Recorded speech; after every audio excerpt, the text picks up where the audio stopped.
irmãos e irmãs que participam presencialmente da Santa Missa. Não somos muitos, mas Jesus no Evangelho diz: onde 2 ou mais estiverem reunidos em meu nome, eu estou aí no meio deles. E tantos irmãos celebram conosco nesta tarde, nesse início de tarde, de quinta-feira, que é dia da Eucaristia, a Santa Missa, através das plataformas digitais da Missão Maria de Nazaré e através da TV Candidez. Hoje, para mim, é uma data muito especial, porque agradeço a Deus o dom da minha vida que Deus me concedeu, para que neste mundo, seguindo as suas orientações, considerando a sua vontade, ouvindo, meditando a sua palavra, eu possa, junto aos irmãos na igreja, assumir a minha missão. E há 32 anos eu venho assumindo com o maior empenho possível.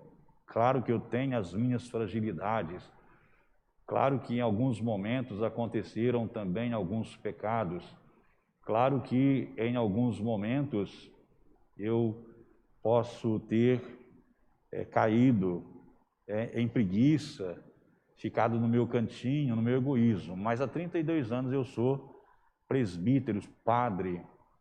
Então agradeço a Deus o dom da minha vocação. E no dia de hoje, é um outro sacerdote da nossa diocese, que já celebrou aqui, o padre Enildo, completa 16 anos de ordenação presbiteral. Então, agradecemos o dom da vida. Deus nos chama à vida e à existência. E não podemos viver a nossa vida de qualquer jeito. Mas a nossa vida tem sentido, a nossa vida tem significado quando Deus nos conduz, quando Ele nos orienta. Então, o certo é viver a nossa vida na presença de Deus, uma vida santa. Sede santos, como o vosso Pai Celestial é santo. Esse é o nosso objetivo, é o nosso ideal. Esse é o nosso querer. E nós vivemos a nossa vida assumindo nossa missão. Deus conta conosco.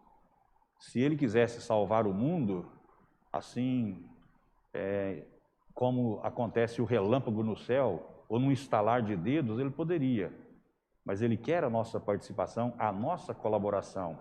Quantas pessoas colaboraram no Antigo Testamento?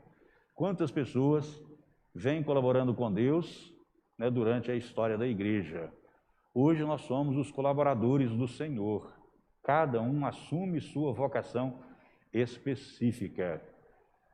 Cada um considera que esta vida, esse tempo que aqui passamos no mundo, uns mais, outros menos, uns 50, outros 60, alguns chegam até mesmo aos 100 anos, comemoram o centenário. Mas o importante é que não percamos tempo. O tempo é muito importante, não temos tempo a perder. Às vezes, o nosso tempo, as nossas atividades que preenchem o nosso tempo, nos levam a ter um sentimento de rotina. Às vezes dizemos a mesma coisa, eu tenho que fazer todos os dias. Em alguns momentos temos sentimentos até pessimistas, mas nós não podemos ter esse sentimento, deixar que esses sentimentos nos dominem. Devemos dar sentido a eles. Tudo que nós fazemos é porque temos uma missão a realizar. Deus nos conduz, Deus nos acompanha. Por isso ouvimos ontem e hoje o livro do Eclesiastes. É um livro sapiencial.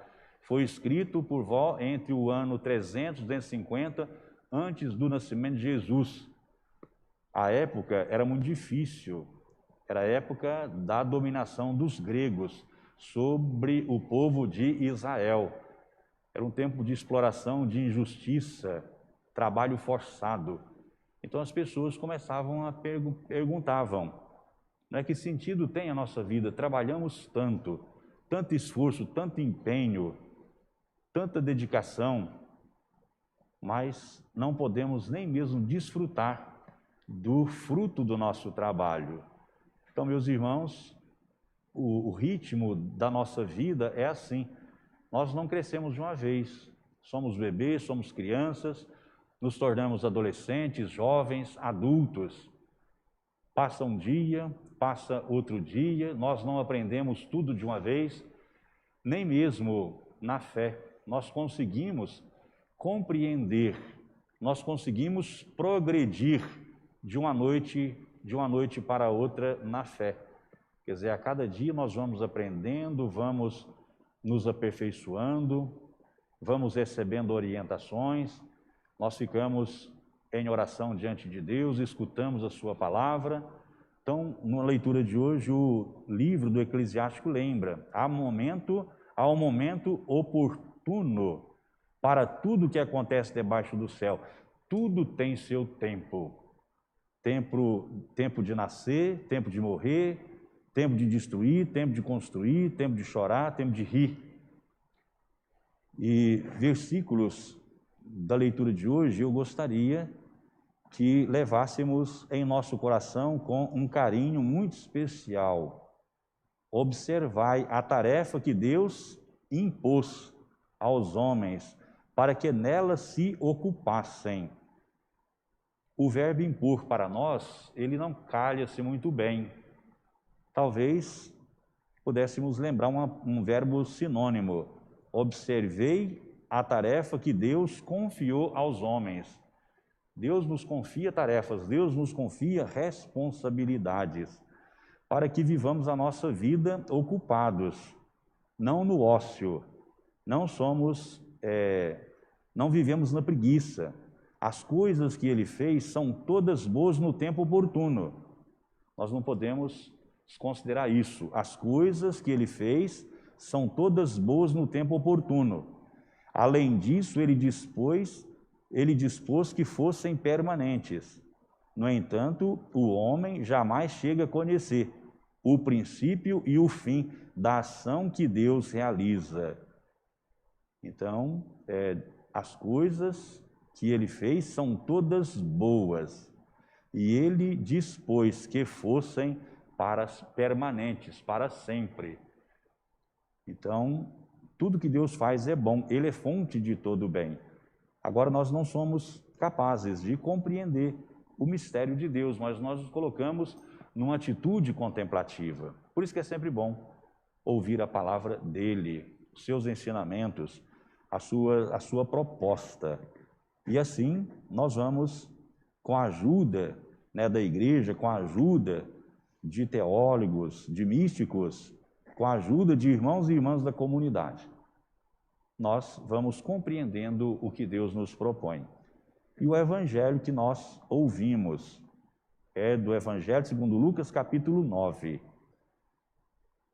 O texto do evangelho de hoje lembra Jesus, homem de oração. São Lucas lembra que Jesus reservava tempo durante o dia, vários momentos para a oração. Jesus estava rezando num lugar retirado e os discípulos estavam com ele. Jesus rezando e os discípulos com ele. Nós também queremos permanecer na presença do Senhor em oração. E Jesus quis fazer uma avaliação naquele momento a respeito do que o povo pensava a respeito do que o povo pensava sobre ele. Quem diz o povo que eu sou? O povo sabia verdadeiramente a identidade de Jesus? Pela resposta dos apóstolos, o povo não estava seguro, o povo estava confuso. Uns dizem que é João Batista, outros que és Elias, outros acham que és alguns dos antigos profetas que ressuscitou. E Jesus fez a pergunta incisiva. Ele não apontou o dedo, mas ele olhou com muito amor. E aos apóstolos, os discípulos que estavam com ele perguntou: e vós, quem dizeis que eu sou? Pedro, em nome dos companheiros, em nome da comunidade, respondeu corretamente: o Cristo de Deus. Então, Pedro respondeu corretamente. Os discípulos verdadeiramente sabiam a identidade de Jesus. Jesus é o Cristo, o Filho de Deus.